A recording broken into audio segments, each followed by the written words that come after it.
right, very aggressive over the Cool. all right, so we're all settled. Thank you for working with the more creative accommodations, something about grace and getting things done and so on. So priority queues, they're a container, like a stack or a queue, in the sense that you want to put things in them and take things out. There's no reason, like, depending on the implementation, we might be able to iterate over all the elements of the queue. You know, that sort of depends. The key API, or way of interacting with a priority queue, is you can add an element to it, just as you might add something to a queue or a stack. And it depends again on the implementation, but you would have something called pop min or pop max. You know, sort of the biggest or smallest thing. You know, it's pretty, if you have a min, it's pretty easy to get sort of a max out of it. In the sense, you kind of just reverse everything. We'll have a more explicit example in a minute. So what does this actually mean in practice? I just finished writing this big thing that doesn't show on the screen. So if we have a list of numbers and we have a priority queue, and we do queue.add 1, queue.add 5, rather, queue.add 7, and queue.add 4. I know this is unfair because we haven't talked about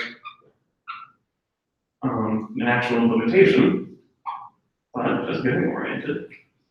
What do you think print, you know, having a queue, a priority queue, and adding 1, 5, 7, and 4, and popping them in, what will we print out? I agree with that. Okay, people are learning on my coring request. Yes, everyone's saying 1. I completely agree. You know, if this works the way we want, we expect it to, we should get 1. And then And it wouldn't matter when we added the 1, right? So it doesn't matter when we add the 1, and that will be illustrated by the next question. Because 1 is also the first thing that happened. And now if we do pop min again, what might we get? Should be 4. All right, everyone's saying 4, and again, I agree. So that's sort of, I think that's your question. Like we added 1 first, and much later on we added 4. But when we pop min, we can still get the smallest element remaining, basically. So it doesn't hold to the same rules as like a regular queue where things are in line and one has to go in. Is it first in, first out? First in, first out. It doesn't matter. It just takes what value is. Yeah. And so that sort of, in that sense, it doesn't really behave like a queue at all, or like the queue that we're most familiar. It's just like sort of you were saying at the beginning, Darnell, that like, oh, maybe there's something about how Uber or sort of other like scheduling sort of thing. And like, yeah, that's exactly like it's called priority because the intuition is that you know you want to, if you want to ask for something to do, for instance, you want something with the highest or the lowest priority, you know, depending on kind of whatever means it's more important. In English, it's highest priority, but often that means in numeric it's smallest, which is a little frustrating. It's just annoying. And so, for like a very kind of we can't discuss the implementation of this. But for instance, every computer, you know, that runs multiple programs at once. So, for instance, the program like right now it's running Google Video. Google Hangouts. Google Hangouts, which really is like many sub-processes, like it's talking to the camera, there's a program getting stuff from the camera, from the mouse, even if you ultimately use it. You know, there's a lot going on in computers, right? And until recently, like, you know, there might be 100 processes and like 4 cores. And a core can only do 1 process at a time. So which one should it do? And that ultimately is kind of this priority, that things naturally, you know, they become more and more, become higher and higher priority, so I'm more and more eager to take a core, and then having done some computation, they kind of go back to the end of the line. But you can imagine, this is all, of course, very quick from a human perspective, but like, oh, certain things might up its priority or decrease its priority. For instance, if something makes a request to, again, computers are getting better these days, so it's kind of hard to say this. But if you know, your web browser makes a web request relative to a processor, waiting for your Wi-Fi is really slow. So, and the operating system might realize, hey, something like, hey, this process just asks for something that'll take a really long time, and like it can't do anything until it gets a response. So let's make its priority very much at the end. So like, the queue of jobs that your processor will do is not just a straight queue, but a priority queue or something to that effect. It's fun imagery. So I hope, do you believe that priority queues come up in real life? And there's simpler ones like continuous integration. Do you guys talk about that? Continuous integration. Like build systems where you say, oh, I've made some change to the source code, or that project that everyone's working on. It might automatically start queuing up some tests to make sure that your changes still pass all the tests. And you can imagine, depending on the work, someone might request a higher priority, blah, blah, blah. All of this is the idea behind this, I feel, is pretty intuitive. Now, how is a priority queue implemented? We're not going to talk about that today. I'm going to assume an array list or using a linked list, but no, I don't think you need a linked list because it's almost indexable, being that you can just skip over things. So I'm going to say an array. So, oh, you talking about like from the core, like if we had to build our own priority queue? yes. So Or there's two answers, sorry, I guess. Oh, yeah. I was thinking from like making my own, I would make it from array. Just because it seems indexable. So that's a good intuition, I like that. And I was we can implement a priority queue fairly easily. In fact, I'm going back to what I said, Howard. Do you want to implement a priority queue? Yes. Yeah. And this is sort of a quick form, beginner form, I don't know. So this is, the constructor in Python. And I'm just going to say, we have self.data. We're going to have a single field, which we'll just call data, that is going to be like an array list or an array. And so, how might we add an element? And this is pretty open-ended. I know a few tricks that we can do, but this is. So we just want to implement add and pop in. I guess maybe we could just do self.data.add x. Okay, so we can intuitively, we want to remember this, if nothing else. We have a list, let's just slam it onto the end of the list. I think it's an end Python, it's add, it's a whatever. But this is just saying, if this were previously an empty list, we can add .1. Our list will look something like this. Okay, and so then how might we implement pop min? And I'm sort of jumping around and saying, great, we've added it, let's not even think anymore. How might we implement pop min? I think we're going to need an iterable for this. We have to think too hard, but I'm thinking because it's able to go through what's added to the priority queue, it's iterable, so we do need something that's going to iterate through it. And we have to also check values. So being that it's min, it seems like a simple swap.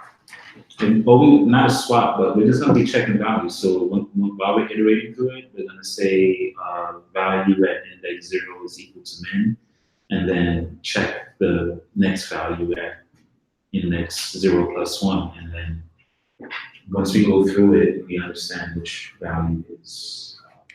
Or yeah, I'm collecting there. Another idea as well. Can you use like a tuple for min, and every time you add a new value, you could compare it to like the previous min?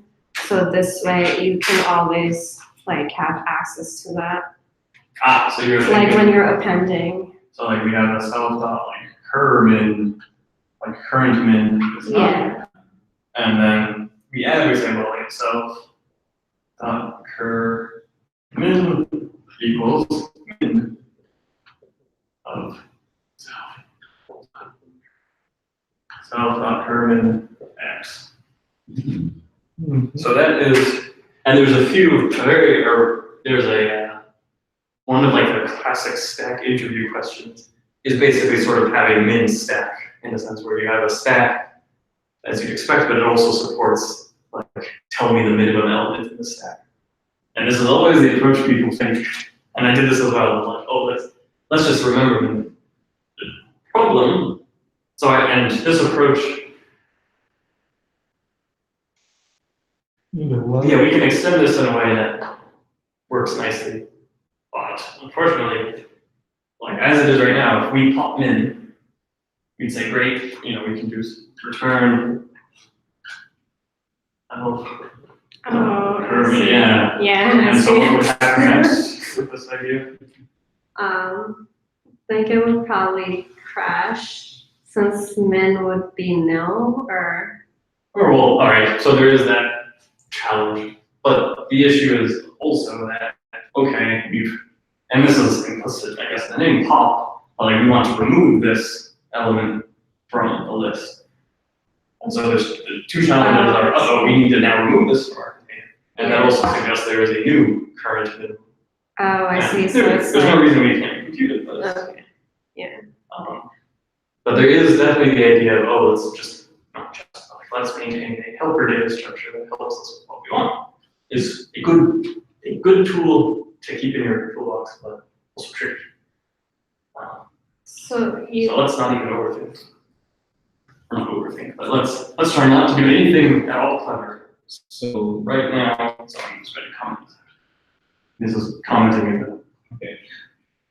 So what would be the? So I did mention that we could probably use the iterable, or could we use a comparable? So you're referring to like Java interfaces? Yeah, so it's not, that won't work for Python. Or I guess more just, that's how, at least for these sort of discussions, I think it's like, well, what is it about an iterable that is? Oh, so like I mentioned, I'm thinking of it as an array because it seems indexable. So I'll take, yeah, and I want to go through the array, so I want to iterate through each index and look at the value at each index and then compare it to the value in front of it, like just in front of it. And then I want to say, okay, if index 0 is the lowest, is min, let's check. No matter how long it is, let's just check. And if the value of index 0 is still the min, then we return the value of index 0 as the value. That's just an example of how I'm thinking. And you want to get to that? Yeah, I was thinking like we could just implement a for loop or like a variable that keeps track of the current mean. The for loop goes through the array, finding what's the minimum element, and then we return. Well, I was trying to get it as pseudo as possible. Okay. And so that's good. I guess just to say, let's iterate through data is how I would phrase the idea rather than let's use an iterable. Just that's how I think that goes. And it is a little bit language agnostic. But yeah, so I'm not sure if the mic's picked it up. But now let's explore Dynel's idea of, well, let's basically have, all right, well, let's just, I'm going to be a little funny, and let's say that our API also says you can only call pop min if self.data is not. So great, we know there's at least something. So we can have mindex and minval, and I am absolutely certain there's sort of like a built-in function, especially in Python. We can have index is 0 and minval is none or something. I mean, this is a little fuzzy because of like minval might set it to -1,000, but what if you insert -1,001? So these sort of edge cases are a little rough. You can have like a Boolean. Have I seen something? Sorry, I'm throwing a lot of random tools at you. But yes, I think the idea people were saying for I. Or yeah, well, there is a nice type on that. I actually remember it was nice. So, okay, so this is just the Python. Is this visible? I think so. You can always enhance. So this is just the Python way of for I equals 0, I is less than data.length I plus. That's here. Or that's what we do.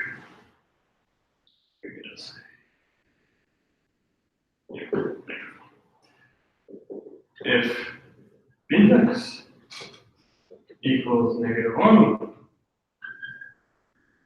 Mindex equals I. Min equals sub dot sub I. Else, what should we do? I know I'm going a little fast here. Don't really know why. Check if the current element at the self.data sub I is less than the mean val. Okay, so the idea, I think we've all been circling in on this idea. I'm just going, so if Some min val, or so up data sub I is less than min val, then mean val is equal to self.data sub I and mean index. Index is equal to I. all right. My hammer makes degenerated. Yes, and I think does this seem like crazy so far? All right, everyone, great. That's cool. Actually, it's a pretty nice set. We got the whole board. Okay. So okay, we found this, and here's just a fun trick. So, well, just to finish this, we might have something like, so depending again on how your container, your underlying container, so data here, could be an array, this could be an array, or you can have something like, remove index. So that's the popping effect, saying the length of data has decreased by 1. I don't know if I think this might be like erased or something. But like there is presumably some method that says destroy that index and collapse everything is appropriate to make a valid listing or a valid array. So that's the popping aspect, and then we want to return index.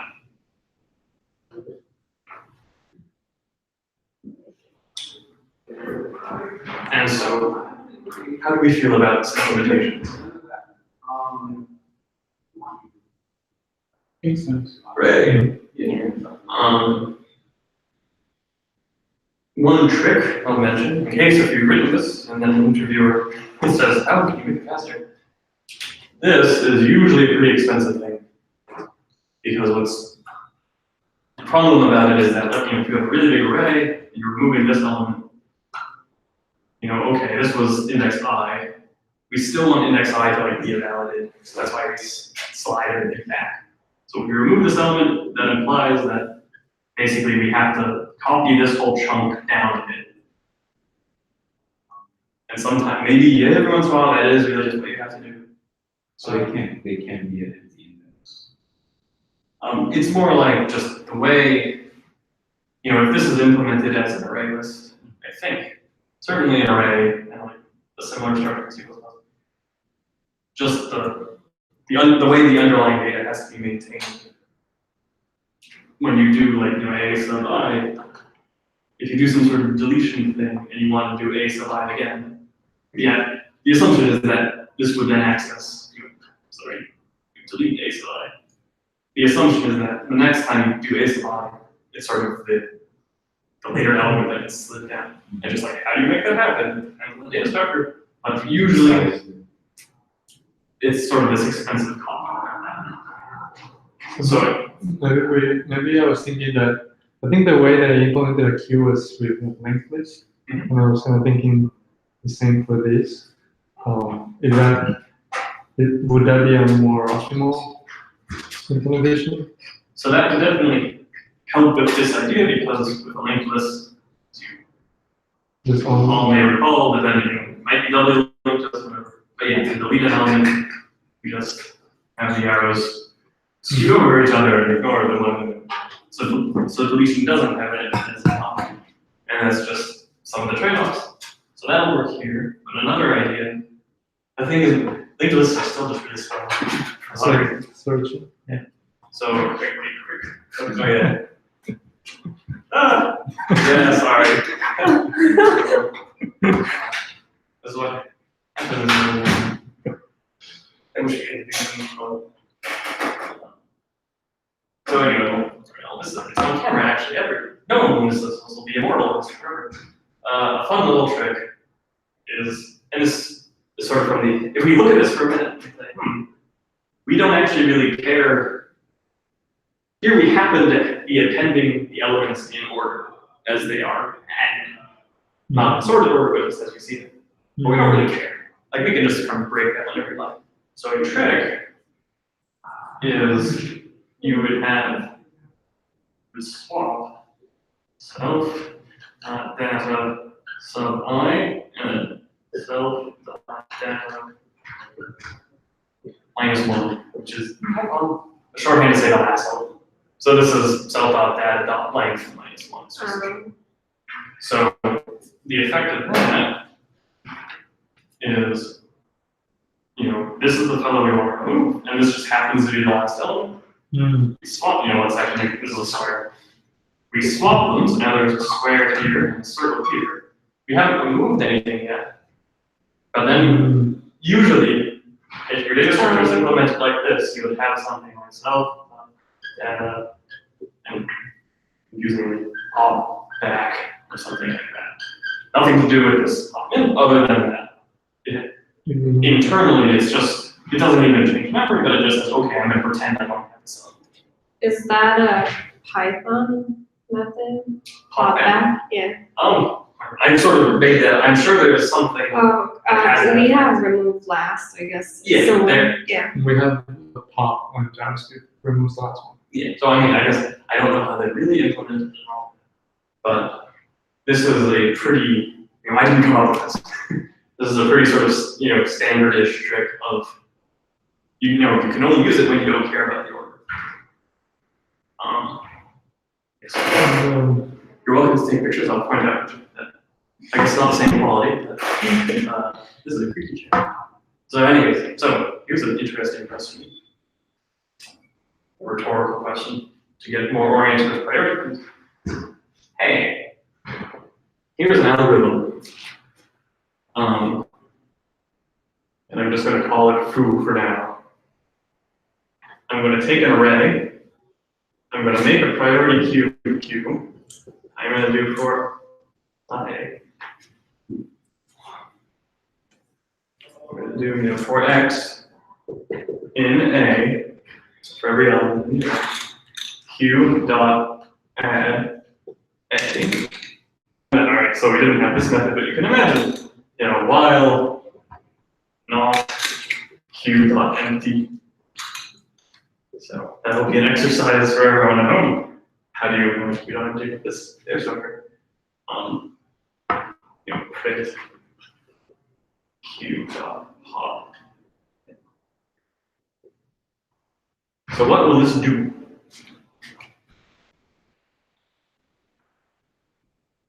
This is a code review question, right?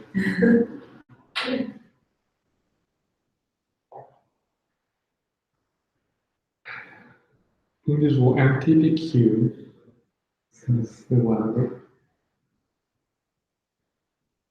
And Keep on thinking. and we will be displaying the screen, or with the printing, we'll be printing the elements in sorted order, basically. How do you feel? I was trying to see if there's a bug, but I don't spot anything. I didn't tell you what we were trying to do here, so there's no bug. Okay. Everything is just a feature. But do you agree with how Alejandro was? Yeah, I agree. Yeah, so that was really all I was trying to get to. Foo should really be called something like sort. Sort weird, maybe. Okay, and I guess maybe we don't need to go through the example, but you can imagine we add this to our list, and each time we find the minimum and remove it, and that would give us the effect of sorting the list. Here I'm printing it, which is a little weird, that was just to get to the meat of what's going on. So this is a sorting algorithm. Yeah. Right. That's cool. Yeah, it's very easy. Like all you need is a priority queue. What is this runtime? Everyone's favorite question. It's definitely n, where n is the number of elements in the queue, but I'm tempted to say it depends on the implementation of pop main. If we do have that implementation, then it will be of n squared, where n is the number of elements in the queue. I like what you're saying. It's just break it down into a few steps. So you said it's at least O of n, and that's because of this, and then. More of it for the while. Okay, so you're saying, well, hold on. We know each time we go through this loop, we remove one element from the queue, and there are going to be n elements from the queue because that's how many we have. So sure, I completely agree. This will have n iterations, and then I think we jumped ahead, but I agree that empty should be done in constant time. Like that's something that I think is reasonable to assume. But and then all that's really left is pop in, and let's talk about this implementation. So what is the runtime of a single call to pop in?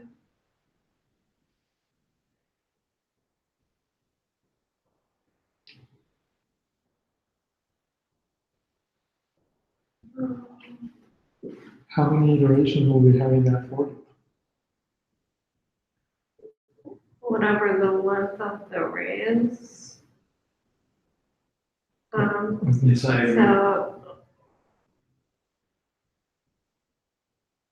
would think maybe O of n.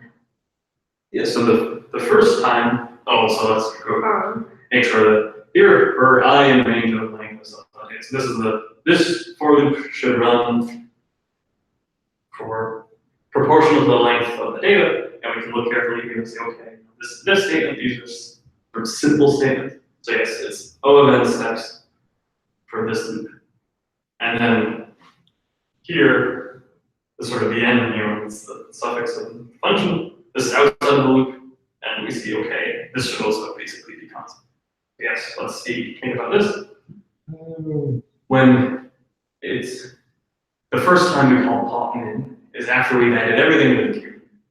So this for loop will be O of n, or we could just say it takes n iterations. And then the next time, it'll take n minus 1 iterations, because we've moved it up. And then we have n minus 2, and so on. And this is sometimes written as sum of like I to n I, which is a weird way of writing basically this. Like, this is like 1 plus 2 plus 3 plus 4 up to n. Like that's what I'm trying to write here. That's the total times we iterate through this as we call pop in over and over. This is just a math shorthand for the same idea of 1 plus 2 plus 3. And just because I've seen it a million times, this is so maybe I didn't present it super clear because I'm sort of double counting. But here I'm saying the easiest thing to say is look, in the worst case, it's going to run O in one shot.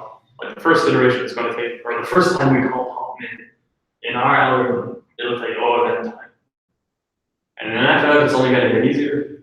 But the worst case is O of n. So then we don't even need to think anymore, really. Then we can just say there's O of n iterations of this thing. This thing will take O of n steps in the worst case. So great. Overall, our algorithm is O of n squared.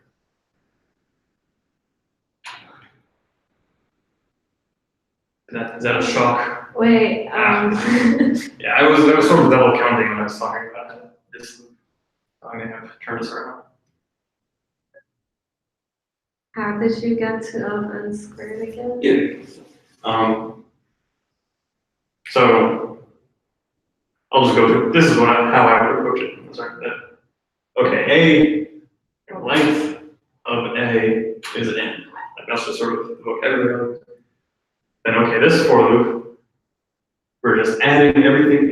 This will iterate O of n times, and we just add. And I promise in this case, well, it'll be this step one time is like a constant amount of work. So this whole loop is O of n. And then it's sort of done. we'll see we don't really care about this any ultimately. But, so this is also saying, well, the queue is not empty. So how many times will this loop iterate? Well, every time we iterate, we are popping something out of the queue. So we're removing something from the queue, so its size shrinks by 1. So it's sort of a different way of looking at it, but this is still actually just good. This loop will iterate O of n times, or it'll iterate n times, really exactly. And so they say, okay, how much work goes on in this print of q dot pop min? Print whatever. For pop min, here is this, and we look at it and we say, okay, everything's constant except that there's this for loop here. And so how many times is this going to iterate? And I say, well, at the worst case, or the most this will ever iterate for a single call of pop min is going to be O of n times.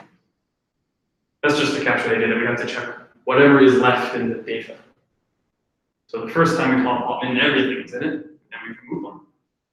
So you can imagine this was sort of like, while not q.empty, we have that for loop in here. We have like for I in. I see. Okay. And q dot data. Here I'm just sort of copying and pasting here to here. And so, okay, now that might be the more familiar pattern. We have one loop of O of n and another loop of O of n. So that's really what all that's going on. O of n squared. Let me just wrap up this quick sentence. So we can be a little bit more precise, but still, O of n squared. And because this loop is sort of separate from this one, like they're not nested or anything. Like sure, this one's O of n, but we don't actually care about it. Like it's O of n plus O of n squared, which equals O of n squared. Which is fun to say. I have a question. Yes. The for loop, like for I in range length, would that length be another iteration? That's a fair question. Saying, oh, we're calling all these helper functions. So, or that should be queued up. I guess I don't actually know the implementation, but usually we can trust that if we're using a data structure, we can ask its size, and that's just maintained as an integer.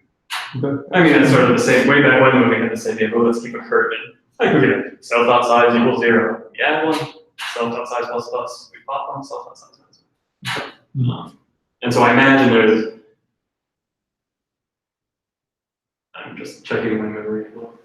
So I'm most familiar with C++, and the standard library there is much smaller than most languages, just as enough to know. But there's, probably, they have priority queues, for instance.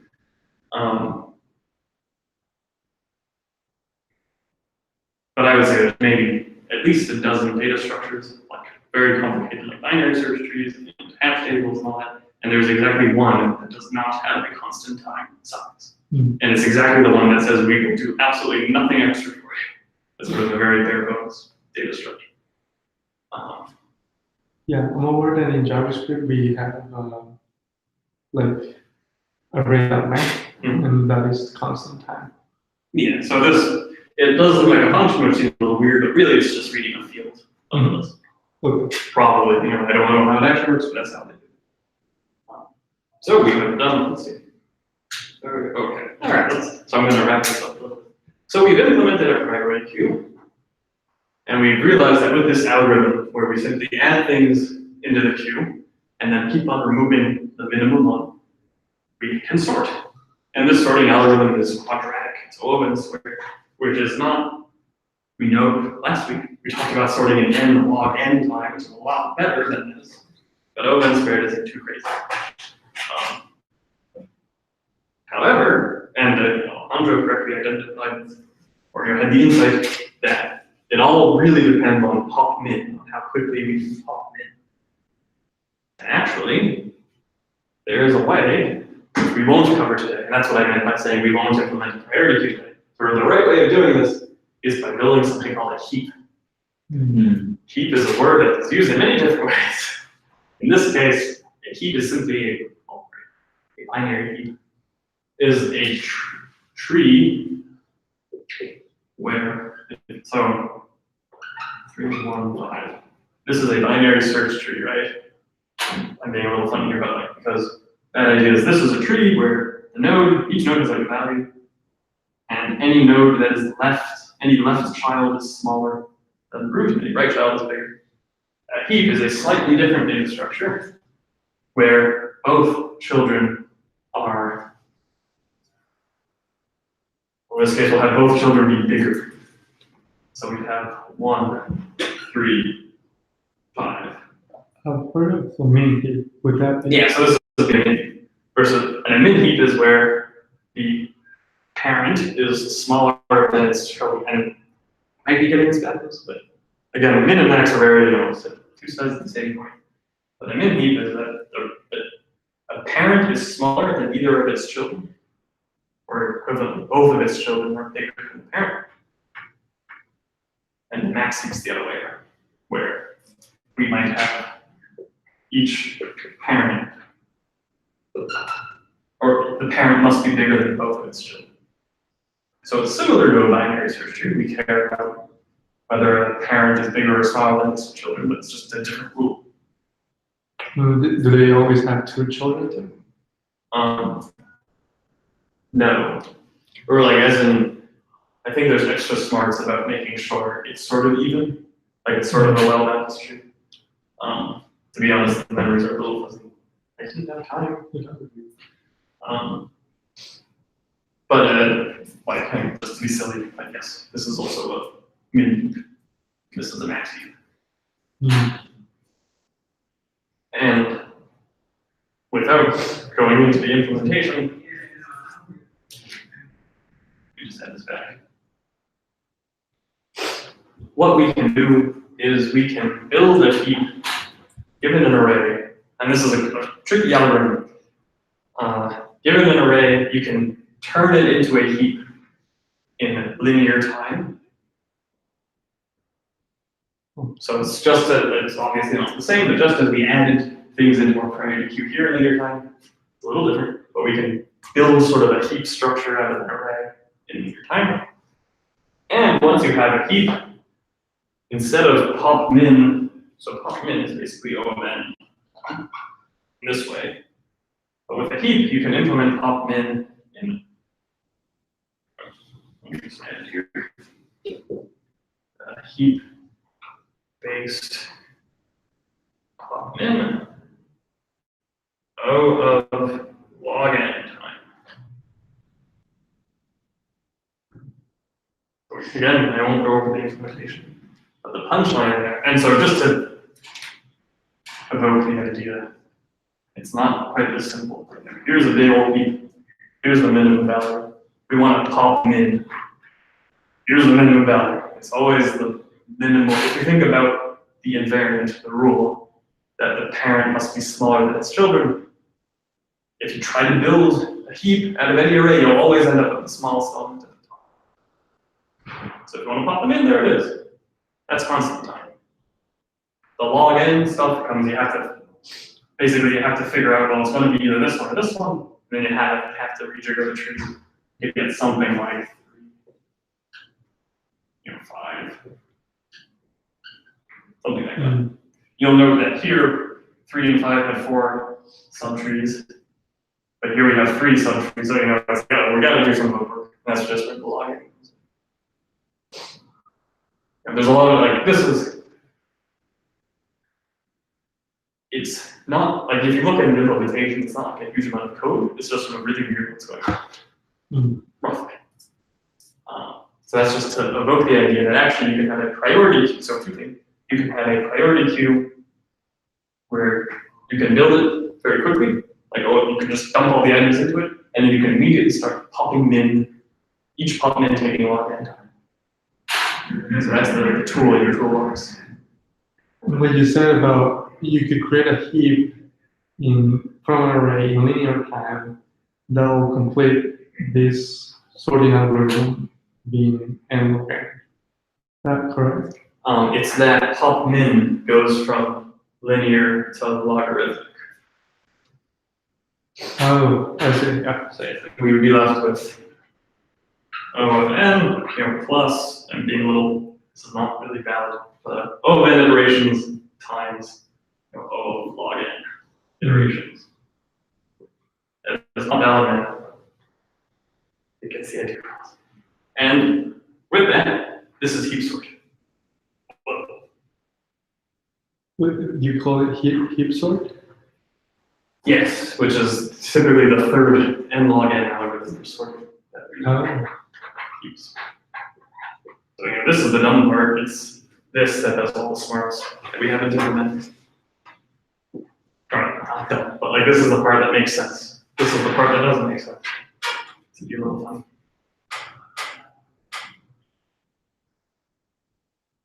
So any questions or skepticisms or This is challenges? cool. I'm glad you find it empowering. I hope it. I mean, like, so I don't think implement heap sort would be a really, really tall order for any sort of interview question. So I don't like go and learn it anyways because learning is cool. And like there are some nice. It uses some tricks that come up elsewhere. But the idea of a priority queue and that we can do it actually pretty efficiently is just a nice thing to keep in mind. And this more or less concludes the crash course introduction of what priority queues are and how we use them. So I'm going to erase the board and let's demoralize one and giving us wonderful, wonderful ad revenue, I hope. Self-supporting view session. Would you say the heap implementation of this is more common or the way you originally did it? If you download or use the standard implementation of a priority queue, it better do something like that heap. So not the one. If you need something to just like get it out there, this will work. But like it is not the distance between.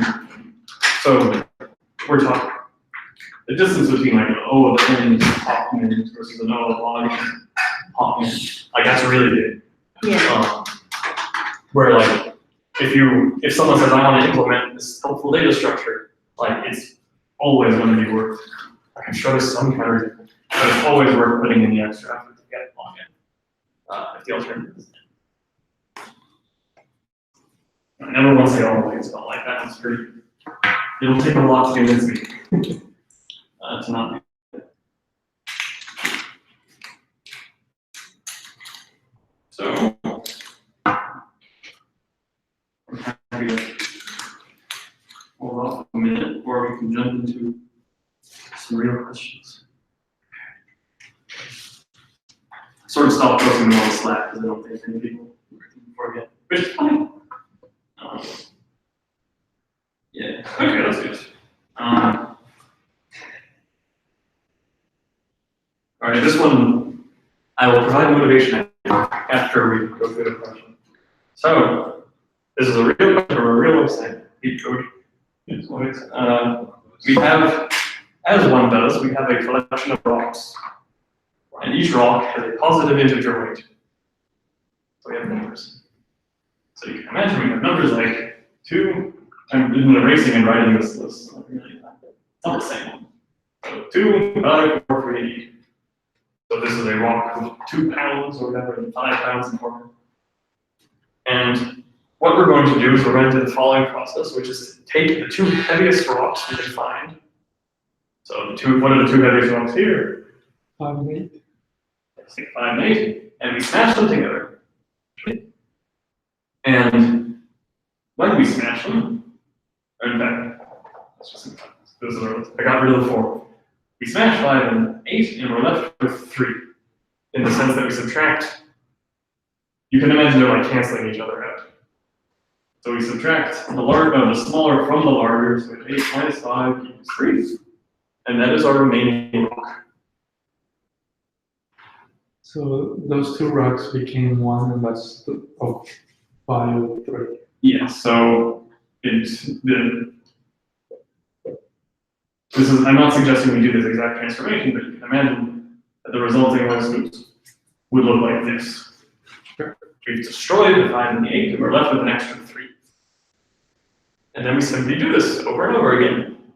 And because we have this, so the 2 biggest rocks are 3, we smash them together, but this time we're end up with 0, which is sort of the nothing rock. So we don't add that back in. Yeah. This is just a game we're playing with our rocks. We end up with a list of 2. There's nothing to smash against, and we're done. And the request is that we return 2. And if it so happens that, let's say, there was never 2 enough, we would return, we'd have an empty list, and we should return 0 to indicate that there's 1. So you can imagine like this is some sort of weird, card game, like a solitaire sort of game, where you're sort of doing an arithmetic trick, and you keep on adding it. So like, there is actually, I know where this problem came from, and I can tell you where it is eventually, but in the meantime, do we understand kind of what's being asked of us? More or less, okay, no less, okay. Good, more or less. So, at a high level, how would we solve this? How would you think solve this in brainstorm?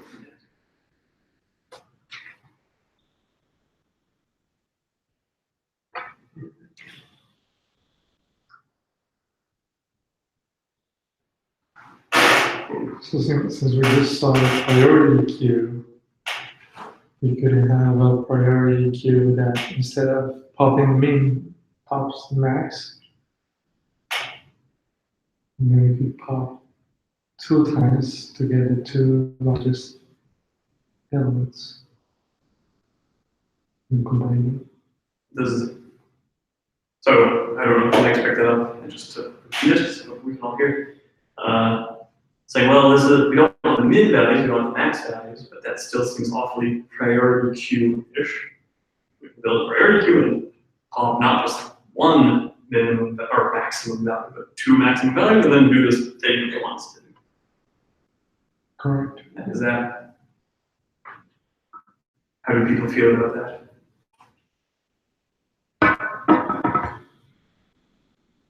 Or do we have questions about that approach from the person who came up with it?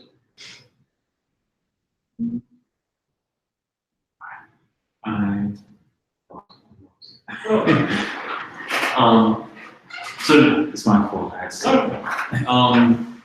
So like what the question wants us to do? Yeah, we just go for it one time. So imagine we're playing some sort of weird game. In fact, this time I will play off of Alejandro's idea. So let's say we have a collection of rocks. We have 8, 5, 3, and 2 and 2, for instance. And the game is simply to take the 2 biggest ones, like it's played in the series of turns. So let's take the 2 biggest ones, smash them together, and we'll be left with the positive difference. Like, as in we always subtract the smaller one from the bigger one. Nothing. Can't have a negative one. So we end up with 3, 3, 2, 2. And then we just do it again. And we end up with these 2 because they are equal, they smash into 0. And we just don't even add any. So here, this 3 came from that smashing. Here we smash these 2, and we don't get anything. So the result of that step is our remaining rocks are merely 2 and 2. And then we do it again. And in this case, we end up with an empty list, in which case we're asked to return 0. You can imagine maybe, oops, we had a 1 left over. That's a 1. In which case we left over that 1, in which case we return the remaining rock. So we return the value of the remaining rock for 0. So just thinking pseudo-wise for priority queues. So we have this priority queue that we would pop. We need to have a variable to save the spot. We need to have a variable, 2 variables to save the pops. So we'll have pop 1 and pop 2. I'm just thinking out loud. Pop 1 and pop 2. And then we say if pop1 is greater than or equal to pop2, then we subtract the difference, we get the difference between the two. Why can't we do the absolute value of the difference? Yeah, you can do the absolute value. But you know that the first thing you pop is the largest element. Oh, because if you're using max, yeah, that makes sense. There's no reason why we couldn't use it absolutely, yeah, sort of. There's also the question of why bother when you know which one's good. True. I mean, we could use absolute value, because absolute value will give us, 3. So we don't even have to do that. We don't need systems, yeah. So absolute value, we get the absolute value of pop1 and pop2, right? Then if the absolute value is not 0, Then add it to the priority queue. then add it to the priority queue. Yeah. Right? So we got rid of 8 and 5, we add it to the priority queue, then we go through the priority queue again, we call pop1 and pop2 again, we compare, we check to see if the absolute value is 0 or not. For this case, the second line, absolute value will be 0, and that's it. We just continue to pop. We don't just store it. We pop it, and that's it. And then we do the same thing again with the 2 2s. Am I making sense? I think you and Alejandro are on the same page. We agree with that. Does anyone want to be on camera? No. I like what you're all saying. I think it's very exciting that you're all coming in.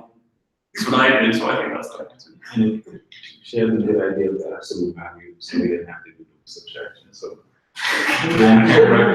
No, I mean like totally. For what it's worth, in this case, you don't need to use absolute value. Definitely like the idea of I want the difference to always be positive. That's exactly. You just and if you don't know, you can either just find out or you can say it's good. Absolute value. Ultimately, it's largely status. But when I'm actually okay, so just oh wow, you guys are too quick with this one. Also, I saw the mic was picking it up, but I hope it heard what you were saying. Otherwise, that's just a screen. So yes, we identified that we can use the priority queue here because that's sort of exactly what we want. We want the biggest thing, and then we want to find it. And that we can, in fact, just add the difference back into the priority queue, and we sort of just get exactly what we want still.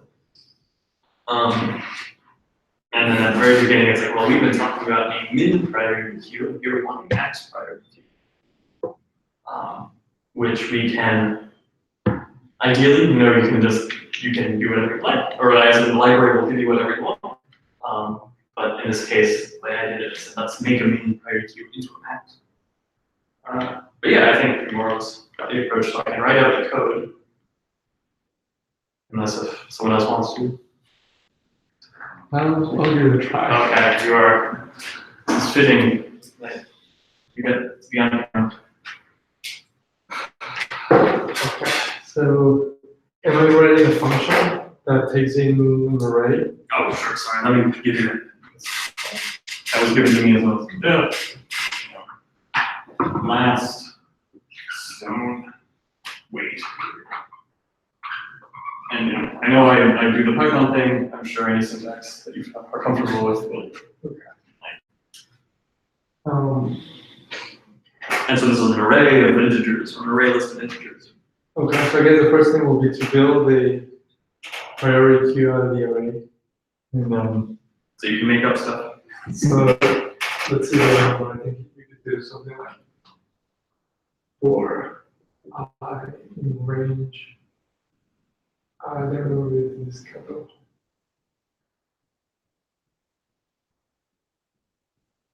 When A.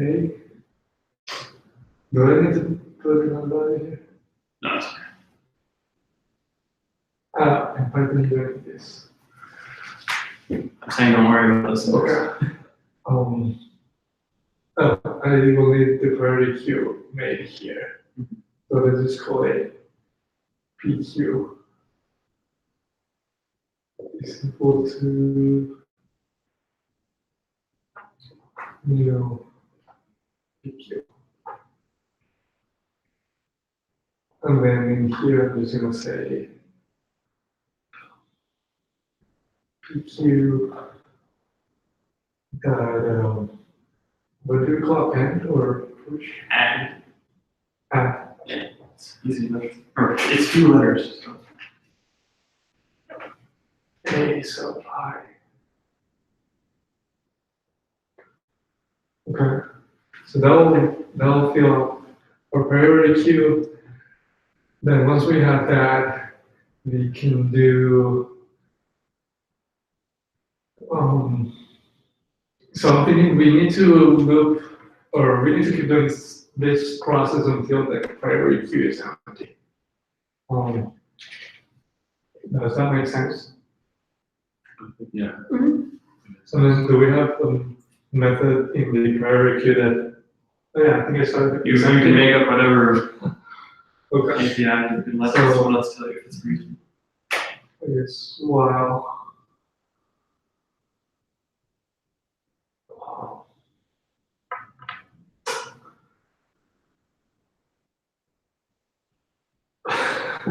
PQ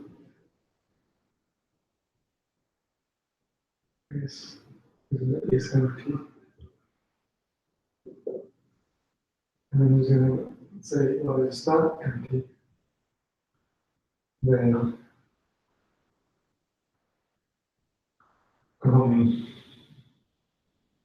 then here we need to do the 2 popping. Okay, I guess we could just do result, or just R equal PQ dot pop max minus PQ, yeah, PQ dot pop max. Is it making sense so far? Yes. That's basically the difference between the two pops, right? Correct. And then here we check if R is 0.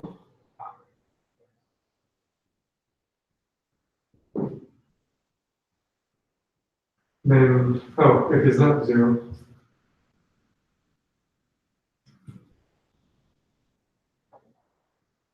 If it's not 0, then PQ dot add R. Yeah. Okay. Oh, but we cannot do this until it's empty because it could have 1. I was thinking, for this case, it makes sense because the numbers are the same. It's a negative 0. Either way, if it's not 0, add. No, okay, I see what you're saying. Like in this case, this loop will never end because Yeah. this is this will be like pop max and then it will pop 1 and it will try to do pop max again and it will pop it because the array is empty. So we have to check to see if the list. It has at least 2 elements, right? It says, well, the list is not empty, so we need one for it. And I guess if we could have like how many elements we have in the priority queue, then we could use that. Oh, so you can check the Imagine, size. yeah, imagine we have like a size field in the class. Wait, what are we using again as the implementation for the priority queue? I think the Maybe you can define whatever API you like. Does that Let mean someone else tell you if it's unreasonable. if we're using like a linguist to implement this, then we could just use the size. Size is part of linked list, so we could just create a method size that will check the size. And if size is equal to 0, then we could do size is equal to 0. That's basically going to check to see if it's empty. So here we could just do, well, PQ, is that size is greater than 1. Then do this. Is greater than 1, then we compare PQ, we get the difference from that, and if R is equal to the difference between PQ, the two PQs, or what I call pop 1, pop 2, then we say if R is not equal to 0, then we add it. Yeah. So let's It see. should make sense. So here we get 3. Yeah. So the per Q is size is greater than 1. Then we pop the 2, we get 3. 3 is not 0, so we add it back to the priority queue. Okay. And then we need to check the last thing, which is either return 0 or the last thing. So I guess this loop will finish once, and we're left with this priority queue. So we could just say, like once the loop is finished here, we can do, I guess, last is equal to PQ dot up max, and then, oh wait. So what if this could fail if it's empty now? Pop max if we have Because this. there's nothing up. Yeah, if we Yeah, have just so 2 and 2.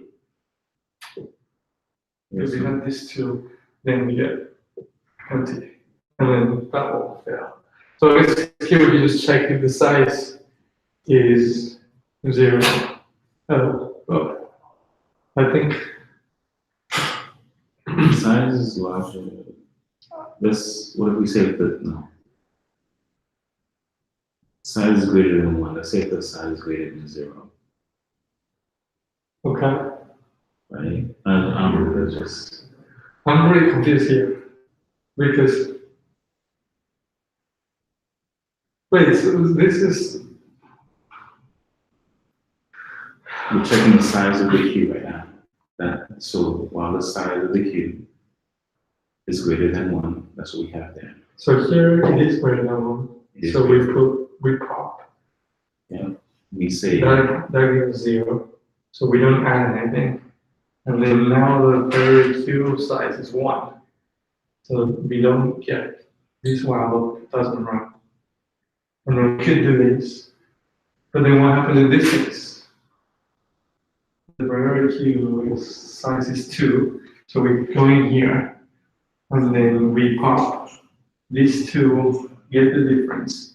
And if it's 0, if it's not 0, which in this case is 0. so then we add another condition.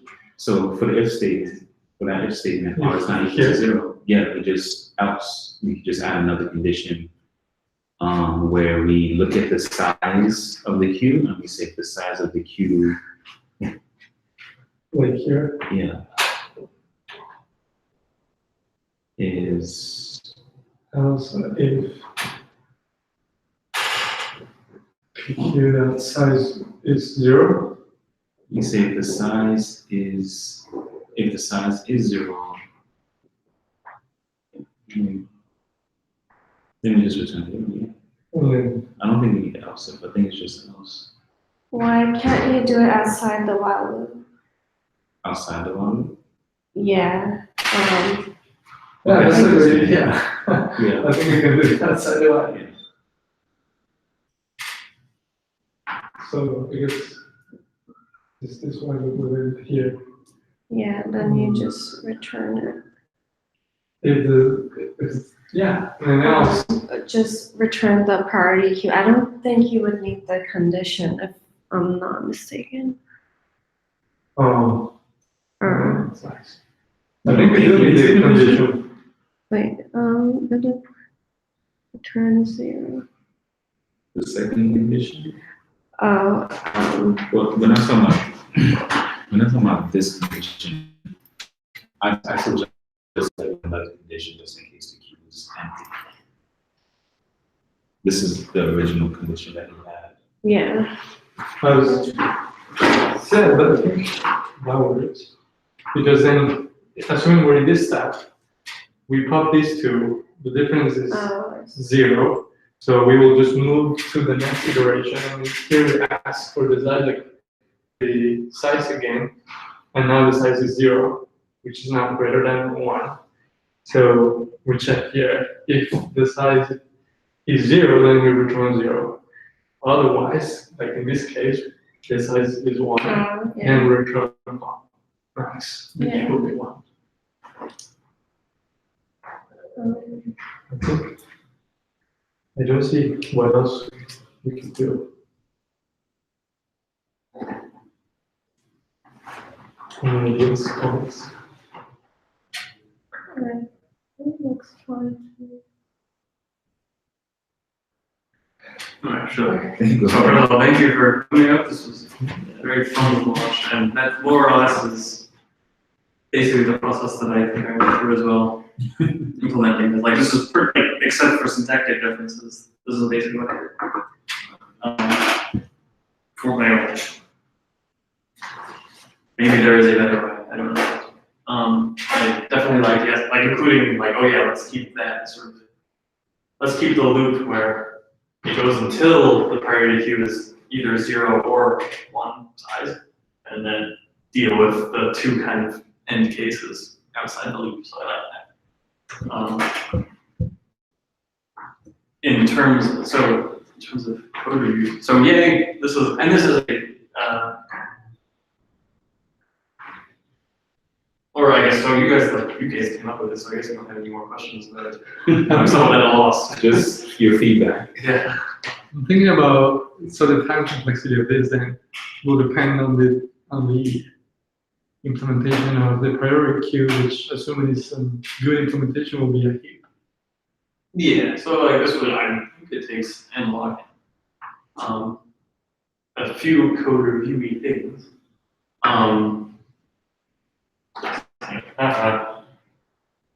You kind of said that, you know, like we all know. And one, this is pretty obscure, whatever the phrase is. But actually, this is like simple, this makes perfect sense to humans.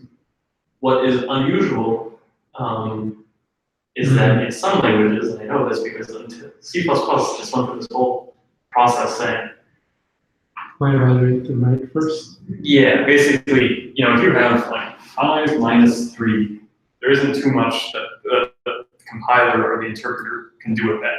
Like, it says, okay, first, like the result will be 2. But when you have, you know, foo, like a function call minus another function, and these both return integers. Absent anything else, there's no reason strictly why the compiler might first say, all right, I'm going to go and execute function foo, which might give me number 5. And then I'll go and execute r, which will give me 3. And then I'll end up with the same thing. You can imagine if foo were, you know, x plus return x, or sorry, you have some global. You all know what globals are? Static, like a static. Global, you know, x equals 0. You have foo, which is x plus return x bar is x times equals to, so we double x, return x. So this is to evoke the idea that these are both modifying and using the same global. These are both modifying and using the same backing data priority queue. And so foo minus r, either x is incremented 1 and then multiplied by 2, or x is 0 multiplied by 2 and then incremented 1. Most languages will say, we'll always do the leftmost one and then the right, and then move to the right. Other languages, like C, until recently C++, said, we are not going to say one way or another. It might depend on which day of the week it is. Like we would call this one, and both of them will be called, and then the results will be subtracted from each other. Anyways, that's just to say, this makes perfect sense, like for a human, in terms of just making your life easier. And obviously, you don't want to write very much on whiteboard because it's just time to do. But that's like a fun little trick that you will get one bug about that, every 2 years, and you'll pick yourself up. So nothing to do with the actual problem, but I just wanted to kind of drill into that. Yes.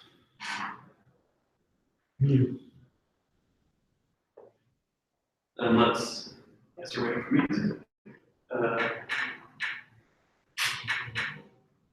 Yeah, and so as it happens, depending on how this would go, I want to present a few other things. Yeah, okay. Hold on, let me show you what else. Sure. So again, this is perfectly fine. I'm not like correcting it in terms of like the actual syntax. A few neat things that I like. Or not liked, but I think it's interesting is in Python there is, as far as I know, I looked around and I couldn't see like, oh, here's the canonical, here's like the priority queue in the standard library. And what they instead had was a function or a module of static methods called keep queue. I don't know why. And literally what I would do, or like what I did in this problem was with you would, so these are all, static or heapify A. And then, so that would be instead of this for loop basically. String root. And then while when of A is greater than equal to 2, whatever. And same thing as this one. Y equals heap q dot heap pop. So this is just happens to be the name of that was also a variable indicating heap pop A, x equals heap q heap pop of B or of A. So this is not a huge deal, maybe this is pretty boring. But like here we have methods, right? Like we have a priority queue and it has method that does the thing that we want to do. A here is always just an array. So it's sort of like the mapping data structure of our priority queue. And arrays don't have methods, don't have priority queue methods. They're just arrays, arrayless or whatever. So instead, we have these global methods, these functions, that just take it as a parameter all the time. And so instead of pop max with no parameters, where this is the object of the method, we have a static function that takes the object and no other parameters. Is this something that's new for you, or is this, boring? Okay, all right, a little. This is not. I hope you see that it's almost just kind of like, a clockwise turn of the syntax here, where instead of this is now on the right instead of on the left, we basically just always have one more parameter. And for what it's worth, behind the scenes, that's really how methods are implemented. That methods are really also just sort of, there's complications, but basically they're static, they're all static methods. But they implicitly have that first parameter, which is a reference to this pointer. And This is my body. so would that be, for some reason, I'm kind of think that that's less efficient because, well, you're receiving as input an array. So you will probably need to transfer it to a heap first before you can do the pop. All right, I guess I skipped a step. The heap, the array is itself the heap. It's like the .data field of our query queue. Like we're just dealing with that directly. So there's no, this is all by reference, is the punchline. Like we're not copying it. So the heap is built like, Yeah, I knew I drew it as this tree, but actually heaps can also be represented directly in an array. I don't know what the word I'm looking for. Like abstractly, It is an implicit data structure. In the Wikipedia article and everything. It is not like a thing people really study. But the idea is you have an array, and you sort of make certain promises about how the data is arranged. And say, okay, this is also a tree. I don't want to get too much into that because it's late. I sense suspicion. No, I guess I'm trying to wrap my head around the syntax. So like, what does each like part of it represent? Like heap Q and heap pop and like A, I guess. Yes, I mean you're at a disadvantage because I don't know much about Swift. Or just like the general term for. So does Swift have like modules or namespaces? I haven't heard of those. So I assume you have stuff like at the start of the file, is there something like import law? Yeah. Okay. And so you might have something like, so import, so you put like a web API or something. Yeah. And you do like web API, like open socket. Mm-hmm. Okay. And so you give it like a string like, and I suppose its return is when s equal that. So this web API is the same idea as this heap queue. Okay. So here when we're saying, oh, we're going to, this thing happens to have this static method, this static function called and we give it a string, and it happens to give us something that represents the socket. Here, we're saying we're going to give heapify an array. And instead of returning something, in this case, it's actually going to just modify the array directly. And so that's the syntax here that you might imagine ultimately you have like web API close s.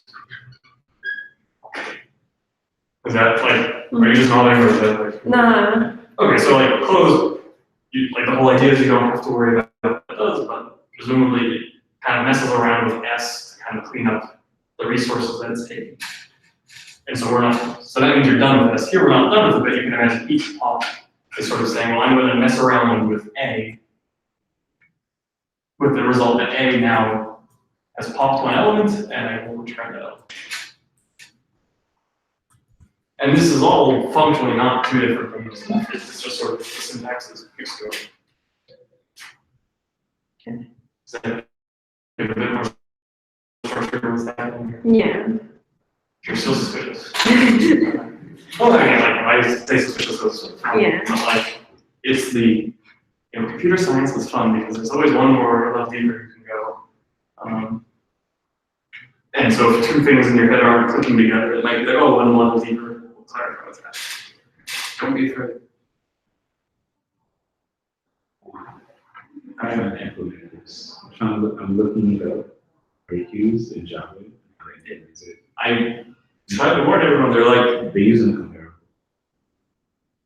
okay, well, they want min-max. Yeah, that's not too simple. Yeah, unless I use them on clicks or. I mean, go the canonical implementation, if you want to do this at home, which you would be an array. But what's weird is that the array, and like if you look up, I think there's a Wikipedia article in or something, each computer says. but they'll talk about how it's an implicit data structure, and like forgetting even heap sorting. Like this is a pretty neat idea, and it takes a bit to kind of really internalize. I think there was another example where you talked about this data structure, but I don't remember if it was in the last. Probably the graph one. Yeah. Shall we talk a bit about implicit data structures because I keep on? Yeah. It's like the villain behind the scenes. I never heard of them. It's not, to my knowledge, that's sort of just the term Wikipedia uses. Alright, so I will erase this. One bit more of a tangent. A good tangent. Alright, we can just do that. So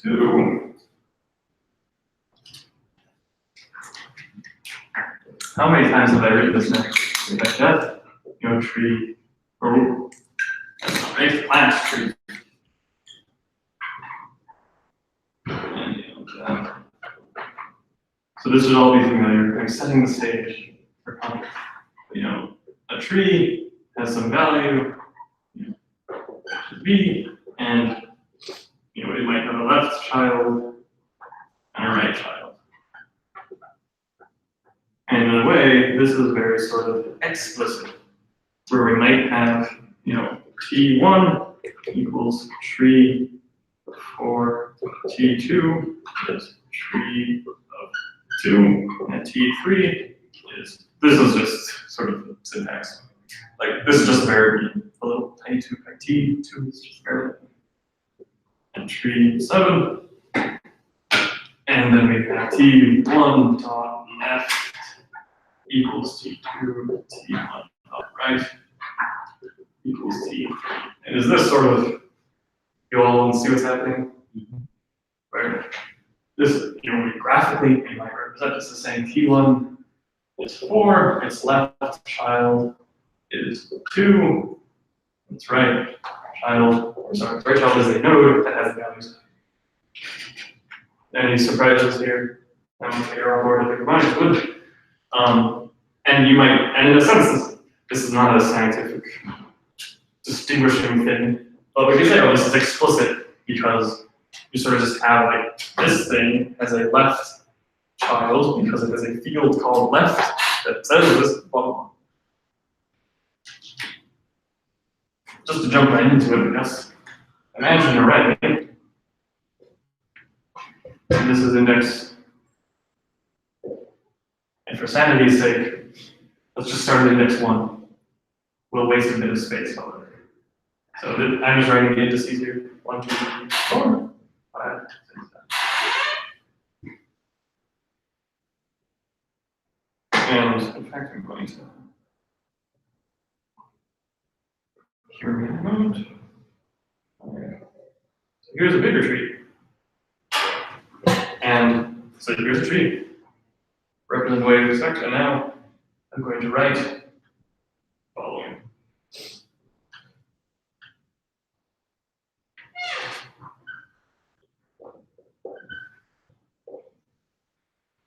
This is an array.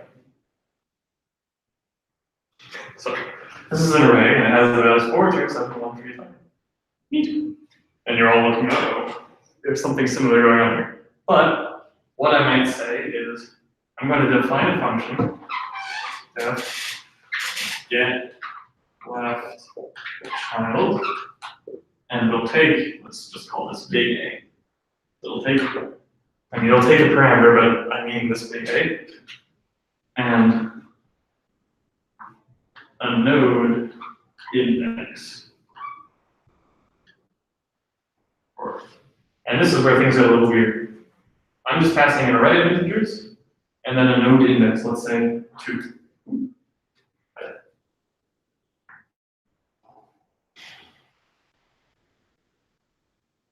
And so intuitively, you might say, okay, what this is asking for is, I claim A represents a tree,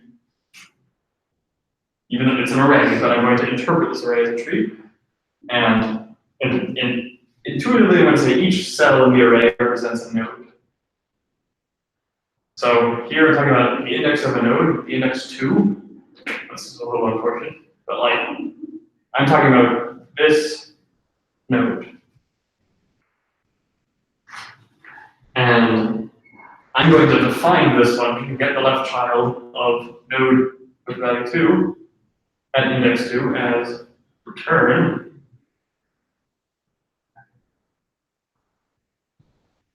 node index times 2. And I'm going to do def. And I did not prepare for this. So I'm just going to jump in, throw you all into the deep end. Let's see where we're going to go.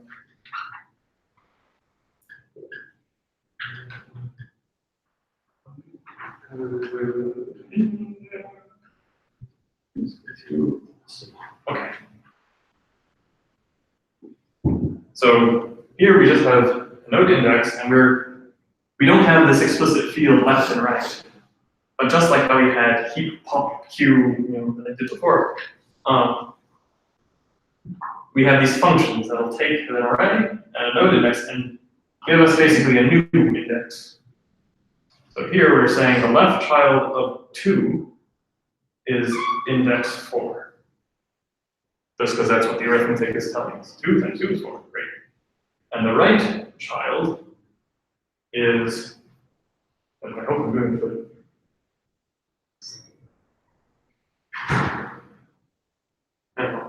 Let's just try one. Is 2 times 2 plus 1, which is 5.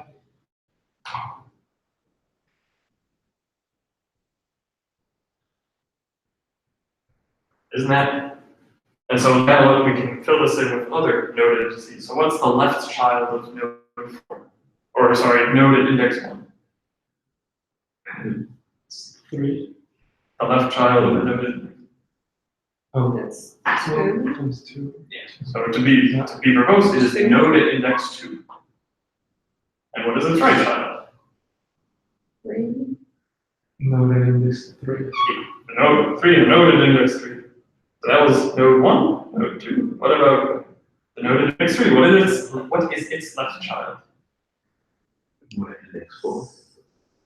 6. No, then index 6. Yeah, so it's always 3 times 2. it's always going to be the result of this function. So that's 6, and then 7. No, that index 7. yes. There we go. Oh. That was fun. So now let's kind of draw this out a little bit. Now if I have this array, but I have these weird lines. I'm just going to sort of draw them out a bit more carefully. Here's 4. Its left child is the node at index 2, which is a value 2. Right child is 7. Then, great, we're done with 4. 2's left child is, let's see if I get 1. Its right child is 3. And the node at index 3, its left child is 5, or is the node with value 5, and its right child is the node with value 8. So here, all we need is an array, and these functions, and suddenly we can define a sort of tree relationship. Where, so for instance, let's say here I have this kind of tree. And so I have, tree T, I have, R is T dot root, or T dot get root or something. So forget this explicit example. Here we just have some sort of big tree. So we have the root. How would I, don't overthink this. Using this tree stuff, how would I get its the right child of the root's left child? I'm phrasing this a little bit confusing. The right child. The root's left child.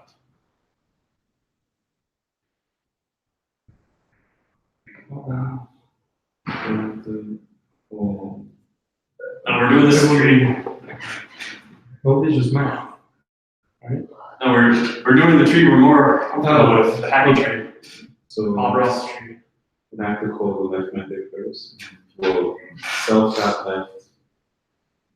Root that left, dot right. Wait, yeah, was it the right child and its left child? Okay. Yeah, so some, I think we're all seeing where this is going, or do you have a question? I know I'm picking on you. Okay. Well, so I'm going out, here's our familiar territory, where if we have we have some T8, that's like the root of this big tree. Let's call it R instead. To get its the right child and its left child, we just left. We're dot right.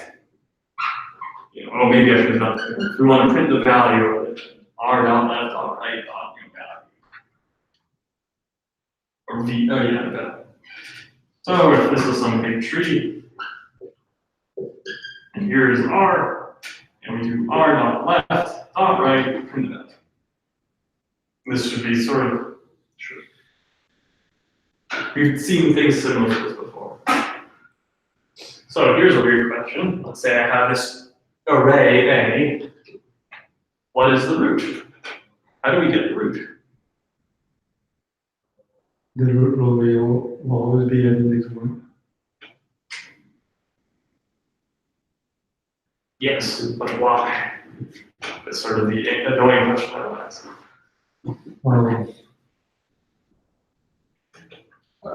It's sort of hard to justify, but yeah, it's sort of almost like the other way around. We're saying, well, here's how we define the left and right children, and it's a thing that makes sense.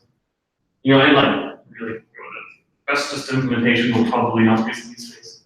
For our case, we're going to say, well, the way we want to think about this array is as a tree, where the root just is always going to be an index 1. That's just how we're thinking about it. Like root equals 1. Oh, that's why we don't use index 0. It was just for my own sake, simplifying 0 for everyone's sake. And also, traditionally, arrays started at 1. This is C's fault. It starts at 0. Before then the first 2 weeks sort of, or maybe it's still happening, just like 0 versus 1. I forget how long it took me to count from 0. But blame C is the point. What was before C? The funny answer is B, which is true, but not really. There were a few. Well, first, let's just finish this thing. Then, we have 15 minutes for questions. So what is the right child of the root's left child? What is the Same thing. Like, how do we? What's the equivalent of this? Or what is the root's left child? We get that child of A at 1 plus. Also, just the left child of the root Yeah, and is what? that's 2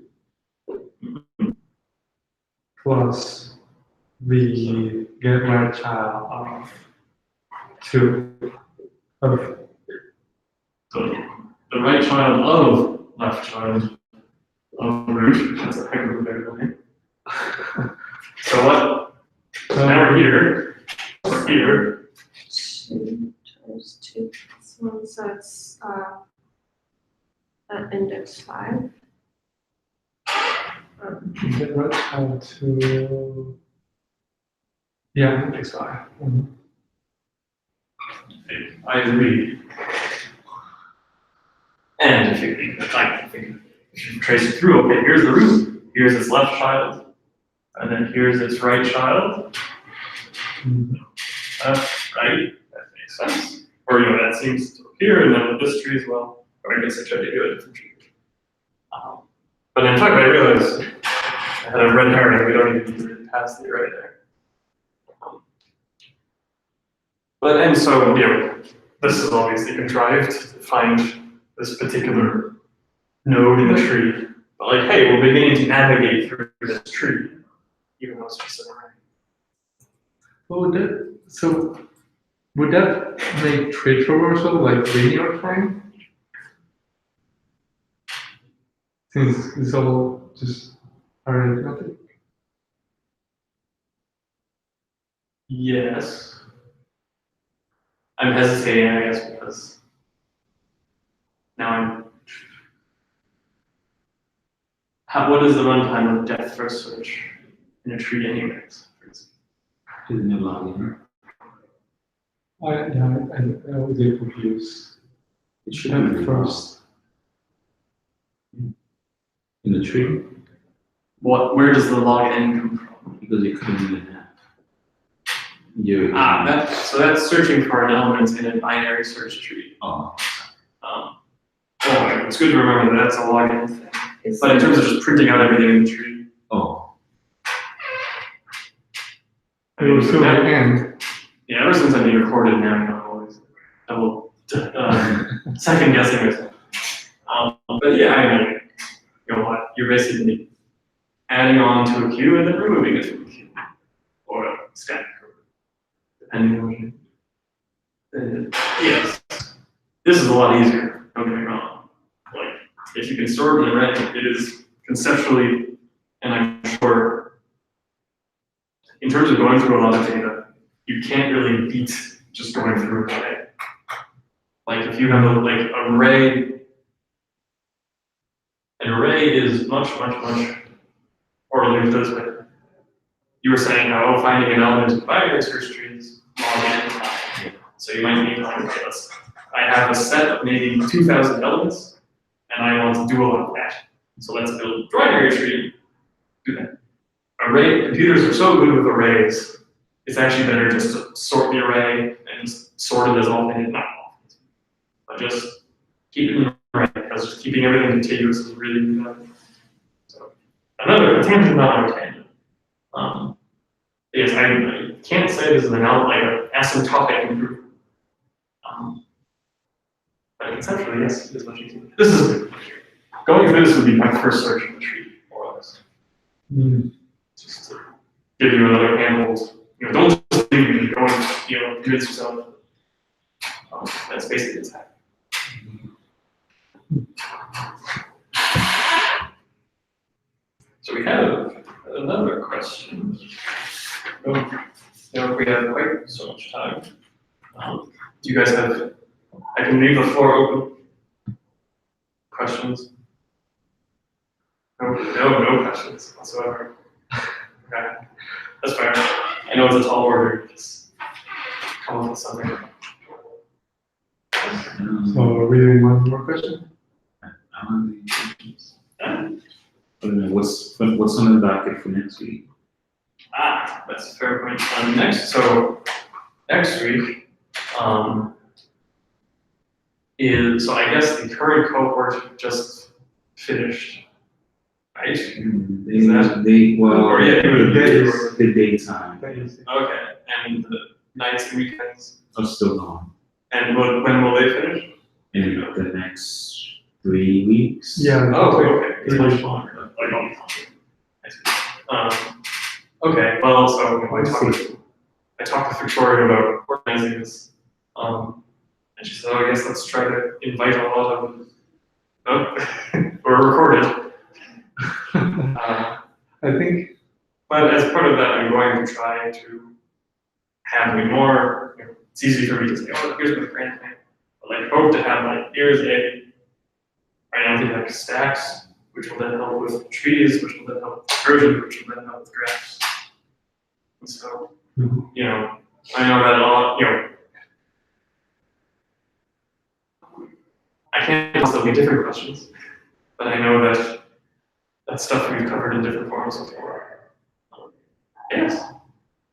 And I guess you two are TAs, and you just come here for this. Yeah, I'm working. Cool. So I guess you might even know the people who would. Yeah, I know a few of them that are really interested. Oh well, so you're the problem. There's your secretary. So I mean, even from the beginning, so people come to various levels. So there's going to be, we think, in a way, hopefully, there will be a big wave of new people, and so on to it. So that was a long answer to your question. The short answer is probably stacks.